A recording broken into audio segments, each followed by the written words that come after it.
మానవుల కోసం ఉనికిలోనికి తీసుకురాబడిన శ్రేష్ఠ సమాజం మీరు. మీరు మంచి విషయాలకై ఆజ్ఞాపిస్తారు, చెడు నుంచి ఆపుతారు, ఇంకా మీరు అల్లాహ్ను విశ్వసిస్తారు.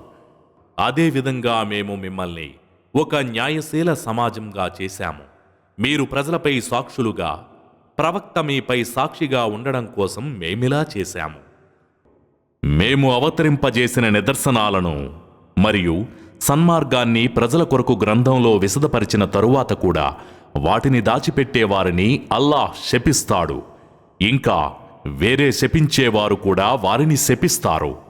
అయితే పశ్చాత్తాపం చెంది తమ ప్రవర్తనను సంస్కరించుకుని సత్యాన్ని బహిర్గతం చేసిన వారి పశ్చాత్తాపాన్ని నేను స్వీకరిస్తాను. నేను పశ్చాత్తాపాన్ని స్వీకరించేవాణ్ణి, అపారంగా కనికరించేవాణ్ణి.